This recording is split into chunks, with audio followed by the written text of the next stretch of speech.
Bismillahirrahmanirrahim. Dear students, Assalamu alaikum. Today we are going to discuss decision making with relevant cost and a strategic emphasis. Mainly, our topic is decision making with relevant cost, and we have added another aspect which is keeping in view the strategic emphasis. Organizations have to make their decisions based on relevant costs and keeping in view the strategic emphasis as well. तो relevant cost के ज़रिए जो decision making हम कर रहे हैं, तो अगर हम उसके अंदर स्ट्रेटेजिक एम्फोसिस को भी ऐड कर लें तो ये डिसीजन मेकिंग जो है हमारी बहुत अच्छे तरीके से हो सकती है और बहुत अच्छी हो सकती है। तो अब हम आते हैं डिसीजन मेकिंग में इसके लर्निंग ऑब्जेक्टिव्स की तरफ। मेनली डिसीजन मेकिंग प्रोसेस को हम डिस्कस करेंगे और सबसे अहम बात यह है कि कौन कौन सी कॉस्ट इन्फॉर्मेशन जो है वो रेलेवेंट है।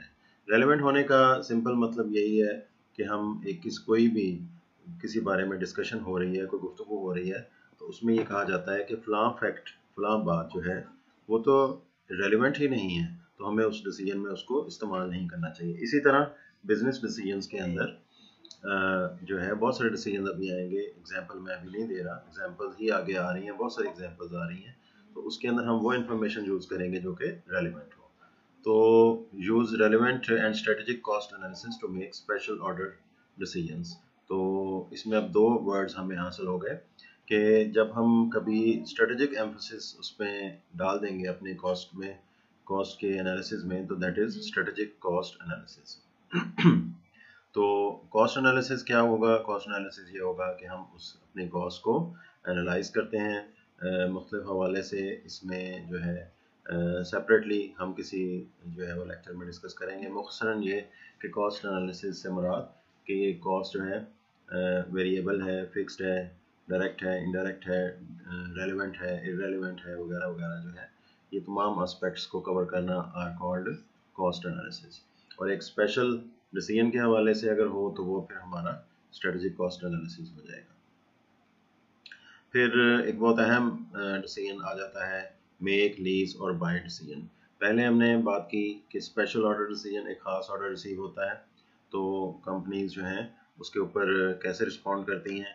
एक ऑनगोइंग बिजनेस है, ऑनगोइंग प्रोडक्ट्स जो हैं बन रही हैं, सेल आउट हो रही हैं, और अंदर एक अचानक से स्पेशल ऑर्डर आ जाता है। चीज़ें तकरीबन वही हो सकती हैं, वो उसी फैक्ट्री में बनेंगी, उसी सेटअप में बनेंगी, लेकिन उसमें कुछ सेलिंग प्राइस डिफरेंट हो सकती है और जो है कॉस्ट स्ट्रक्चर भी वेरी कर सकता है।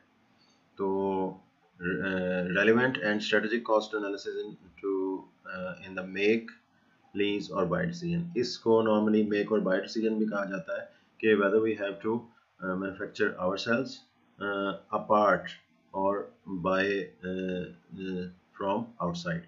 यानी हम मैन्युफैक्चरिंग कर रहे हैं किसी प्रोडक्ट की, तो उस प्रोडक्ट को मैन्युफैक्चर करने के दौरान हमें किसी पार्ट की ज़रूरत पड़ती है, तो वो पार्ट हम खुद बना लें या हम उसको जो है कहीं से आउटसाइड ऑर्गेनाइजेशन से उसको बाय कर लें और उसको अपने फाइनल प्रोडक्ट का हिस्सा बना लें।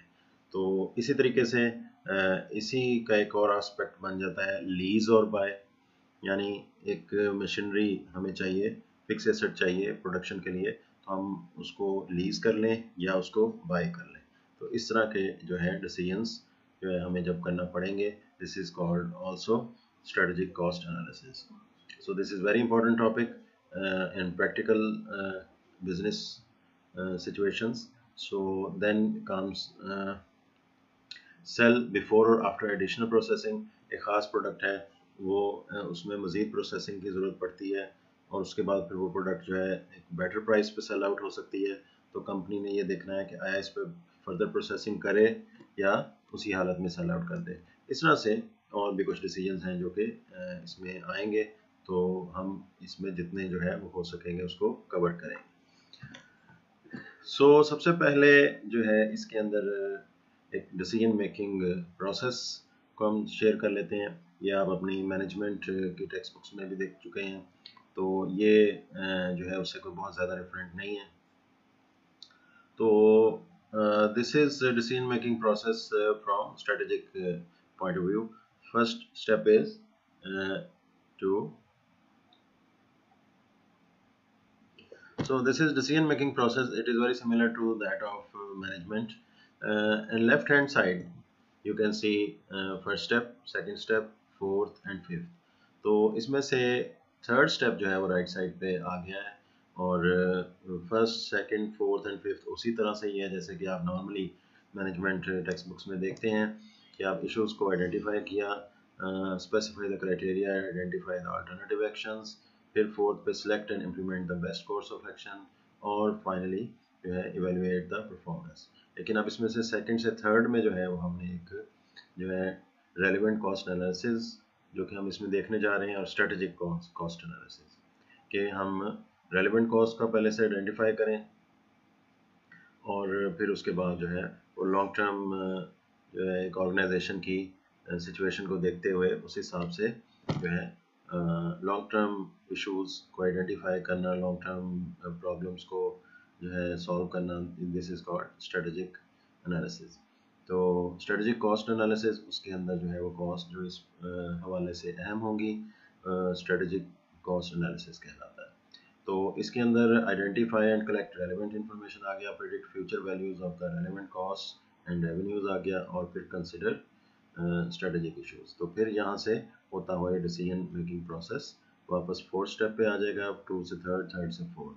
तो इन थर्ड स्टेप के अंदर हमें जो है कोर्स ऑफ एक्शंस जितने भी हैं, स्ट्रेटेजिक कोर्स ऑफ एक्शंस जो हैं उसके हमें बेनिफिट्स, कॉस्ट एंड बेनिफिट पता चल जाएगा। उससे हमें पता चल जाएगा कि कौन सा स्ट्रेटेजिक ऑप्शन जो है कोर्स ऑफ एक्शन बेस्ट है, और फिर हम स्टेप 4 में आके उसको सिलेक्ट कर लेंगे। तो this is decision making process from perspective of strategic cost analysis and relevant cost analysis. So before we enter into relevant cost analysis, first of all we have to identify, we have to know the definition of relevant cost. So relevant cost जो है इसकी definition कह लें, या इसके दो जो हैं वो conditions हैं कि relevant cost वो cost होती हैं, these costs are to be incurred at some future time. तो सबसे पहली निशानी कंडीशन ये होती है रेलेवेंट कॉस्ट की कि ये फ्यूचर से रिलेटेड होती है, पास्ट से रिलेटेड कॉस्ट को हम रेलेवेंट करार नहीं दे सकते।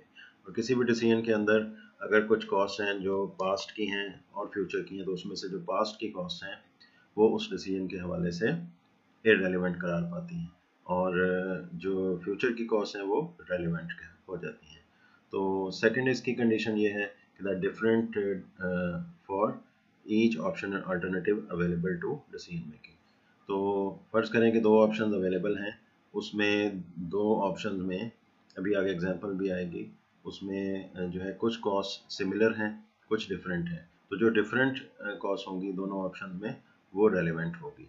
तो इसको सम अप करते हुए कि रेलेवेंट कॉस्ट जो होती हैं these are of the future, these are regarding future, future की कॉस्ट होती हैं। नंबर दो, these are different among the alternatives. तो ये दो कंडीशंस होंगी, और ये आपको अच्छे तरीके से ज़हन नशीन होगा कि फाइनेंस के अंदर भी जब आप करते हैं डिस्काउंटेड कैश फ्लो एनालिसिस करते हैं, तो डिस्काउंटेड कैश फ्लोज जब आप फाइंड आउट कर रहे होते हैं उसमें जो है प्रेजेंट वैल्यू इंटरेस्ट फैक्टर से मल्टीप्लाई करने से पहले आप फाइंड आउट करते हैं रेलेवेंट कैश फ्लोज। उसमें भी रेलेवेंट कैश फ्लोज होती हैं जिनको आप फर्दर जो है फिर प्रेजेंट वैल्यू इंटरेस्ट फैक्टर वगैरह से या जो भी फैक्टर्स हैं आप उसे मल्टीप्लाई करके net present value find out करते हैं और कैपिटल बजटिंग को कंप्लीट करते हैं। तो इसका मतलब ये हुआ कि आपका जो रेलेवेंट कॉस्ट एनालिसिस का जो टॉपिक है ये बहुत इंपॉर्टेंट है। ये कहने को मतलब जो है वो कॉस्ट अकाउंटिंग या मैनेजमेंट अकाउंटिंग में नज़र आ रहा है, लेकिन it is used all over finance and cost accounting वगैरह। तो ये कैपिटल बजटिंग में भी यूज़ होता है और जो है मैनेजमेंट अकाउंटिंग में भी यूज़ होगा। डेफिनेशन के बाद रेलेवेंट कॉस्ट की इसी डेफिनेशन को थोड़ा सा जो है मज़ीद क्लियर करते चलें। तो फ़र्ज़ करें कि इस वक्त आपके सामने ये एक जो है वो सेलुलर एक स्ट्रक्चर बना हुआ है जिसमें रेलेवेंट कॉस्ट को फर्दर एलेबोरेट किया गया है। वो पहले डेफिनेशन थी, अब ये एक एग्जांपल के ज़रिए इसको मज़ीद क्लियर किया गया है। इसमें आप देखें कि जो ये एक rows and cells, rows and columns का एक जो है सेटअप है, जिसमें रोज में लिखा हुआ है cost that different among the different options, cost that differ among options और अल्टरनेटिव्स, और cost that do not differ among the options. तो अब इसमें पहले हम कॉस्ट का जायजा ले लेते हैं। Cost that differ among options, decision हमारा क्या है, car purchase options, car purchase decision, car को खरीदना चाह रहे हैं हम, कार की खरीदारी करनी है। तो इसके अंदर सबसे पहले हम इसमें मुख्तलिफ कॉस्ट का जो है तजिया करते हैं, एनालिसिस करते हैं। Purchase of buyers guide for the new car, तो इसमें सबसे पहले जो है वो कॉस्ट आ गई purchase of buyers guide for the new car की जो है वो बायर्स गाइड जो है उसको ख़रीदना, ये जो है इररेलेवेंट है ये। So whether we purchase car A B C और डी, हम इसमें से कोई भी कार परचेज कर लें तो जो बायर्स गाइड होगी वो तो हर एक कार में परचेज करना ही पड़ेगा।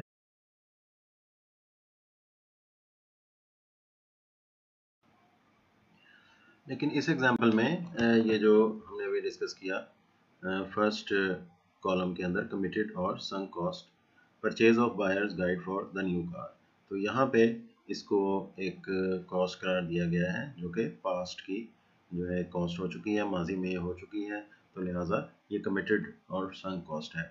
कमिटेड कॉस्ट से हमारा वो कॉस्ट है जो कि एक ऑर्गेनाइजेशन पहले कर चुकी है और फ्यूचर के किसी भी डिसीजन के ज़रिए उसको वो अनडू नहीं कर सकती। अच्छा, तो कॉस्ट है डिफरेंट अमंग ऑप्शंस, तो ये एक पहली कॉस्ट आ गई कि बायर्स गाइड जो है उसका होना। उसके बाद ये सेकंड कॉलम की तरफ आए, विच इज़ नॉट कमिटेड, जो कि माजी में नहीं हुई, फ्यूचर से रिलेटेड हैं, डिस्क्रिशनरी हैं, यानी इसमें ज़्यादा टर्म्स की ज़रूरत नहीं है, इसमें वो कॉस्ट हैं ये जो कि फ्यूचर से रिलेटेड है। ये पहला कॉलम जो था दीज वर पास्ट जो कि से रिलेटेड थी, ये फ्यूचर से रिलेटेड है। तो इसमें सबसे अहम जो रेलिवेंट कॉस्ट है वो एक ही है, price of the new car. तो इस price of the new car पे रेलिवेंट कॉस्ट की दोनों कंडीशंस पूरी हो रही हैं, यानी that cost should be of future और दूसरा that should be different among the alternatives. तो ये दूसरी रो ये वैसे ही इररेलेवेंट है क्योंकि हमारी डेफिनेशन आपको पता ही है कि वो कॉस्ट जो कि डिफरेंट अमंग अल्टरनेटिव्स हों उनको हम रेलिवेंट कॉस्ट करार देते हैं। तो जो डिफरेंट है ही नहीं, जो कि सिमिलर है दोनों ऑप्शंस के दरमियान, तो वैसे हम उसको डिस्कस कर लेते हैं। तो उसमें क्या एग्जांपल है, प्राइस ऑफ ओल्ड कार, पुरानी कार जो मौजूद है उसकी प्राइस जो पे की गई थी वो ज़ाहिर बात है कि कमिटेड है, माजी में की गई है, उसका दोनों कंडीशंस को पूरा नहीं कर रही, लिहाजा ये इररेलेवेंट है। इसी तरह अमेरिकन ऑटो क्लब मेंबरशिप, वो मेंबरशिप ज़ाहिर बात है आपने पुरानी जब कार परचेज की थी उस वक्त वो मेंबरशिप आप ले चुके हैं, तो लिहाजा फ्यूचर के किसी भी डिसीजन से वो चेंज नहीं होगी। तो इन शॉर्ट इन चारों एग्जांपल्स में से सिर्फ एक एग्जांपल जो है वो रेलेवेंट है, और इसमें कार परचेज डिसीजन है। कार परचेज डिसीजन के अंदर दो ऑप्शन अगर आप सोचना भी चाहते हैं वो ये है, पहला ऑप्शन ये है कि नई कार को परचेज किया जाए, दूसरा ऑप्शन जो है पहले से मौजूद जो कार है उसको चलाई जाए। तो ये दो ऑप्शन हैं। तो न्यू ऑप्शन कौन सा है, वो है कार परचेज ऑप्शन। तो इस तरह से इन दो के अंदर हमने अल्टरनेटिव्स के दरमियान कंपेयर किया और कंपैरिजन से हमें पता चला कि कौन सी कॉस्ट जो है वो फ्यूचर कॉस्ट है और रेलिवेंट है। तो इस तरह से ग्रीन के अंदर आपको जो एक ही कॉस्ट नज़र आ रही है, that is price of new car. तो इस तरह से हमने रेलिवेंट कॉस्ट का जो है वो अंडरस्टैंड कर लिया क्या होती है। आपकी इंफॉर्मेशन के लिए, committed cost is a investment that a business entity has already made and can not recover by any means. तो कमिटेड कॉस्ट को संक कॉस्ट भी कहते हैं, जैसे कि लफ्ज़ से ज़ाहिर है कि जो एक कॉस्ट पहले ही हो चुकी है, डूब चुकी है। तो हमारी प्रीवियस एग्जांपल में वो जो हमने एक बायर्स गाइड खरीदी थी तो वो हम पहले ही खरीद चुके हैं, माजी की कॉस्ट है, लिहाजा उसका फ्यूचर के किसी इन्वेस्टमेंट से कोई ताल्लुक नहीं। तो आज के लिए इतना ही, जिसके अंदर हमने जो है वो रेलेवेंट कॉस्ट के कॉन्सेप्ट्स को अंडरस्टैंड किया और नेक्स्ट एग्जांपल्स के साथ इंशाल्लाह नेक्स्ट लेक्चर में आएंगे।